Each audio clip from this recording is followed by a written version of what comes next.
Finally तपाईहरुले अहिले पनि कसैलाई लाग्छ कि म सिटिबिटी पढ्छु भने भोलिसम्म टाइम छ, कृपया फर्म भरेर आफ्नो सिट सुरक्षित गर्नुहोला। त्यस पछाडि क्लास 11 को पनि रजिस्ट्रेसन टाइम एकदमै सकिने बेला छ।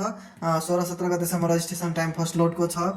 त्यसकारणले कोही साइन्स, कमर्स, म्यानेजमेन्ट या एनईबी मा दर्ता गराउन चाहनुहुन्छ भने त्यो आफ्नो सिटहरु सुरक्षित गरिहाल्नु होला समयमै। र त्यति मात्रै हैन, हाम्रो नासा इन्टरनेसनल इन्स्टिट्युटमा जति पनि क्लासहरु छ त्यो सम्पूर्ण क्लासहरु आफ्नै टाइममा सञ्चालन भइसकेको छ।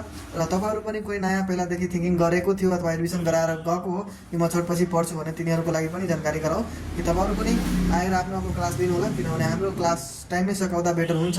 त्यसकारणले गर्दा सबै काम टाइममै गर्नु होला। टाइममा गर्ने व्यक्ति नै सक्सेस हुन्छ, अदरवाइज अनसक्सेस फेलियर भएर हामी बस्छौं। फेलियर नहो त्यसको लागि टाइममै सबै काम गरौँ। अर्को थिंक ल्याऊ, ताकि त्यो थिंक अनुसारले एउटा प्लान बनाऊ, एउटा सिस्टममा काम गरौँ। हामी सिस्टमको लागि काम गरौँ, न कि हामी अरूको लागि काम गरौँ। र सिस्टमको लागि काम गर्नको लागि नासा इन्स्टिट्युटले सिकाउँछ, ताकि तपाईले आफ्नो लाइफमा पैसिफिक इन्कम कसरी जेनेरेट गर्ने भन्ने कुराहरू हामी तपाईलाई ट्रेन गर्छौँ। If you are study in computer training, त्यो पनि एडभान्समा हुनुपर्छ। यदि 1 इयर को कोर्स छ भने हामी त्यतिखेर फ्री अफ कोर्स तपाईलाई ट्रेनिङ दिन्छौँ कि how to build passive income in your life. हामीले पैसिफिक इन्कम कसरी जेनेरेट गर्ने भन्ने कुराहरू सिकाउँछौँ। र त्यति मात्रै हैन, तपाईले स्यालेरीको लागि काम गर्न हामी सिकाउँदैनौँ। हामी इन्कमको लागि हामी काम गर्न सिकाउँछौँ, प्रॉफिटको लागि काम गर्न सिकाउँछौँ। प्रॉफिट कसरी हुन्छ, कस्ट मिनिमाइज कसरी हुन्छ, कुराहरू धेरै कुराहरू छ।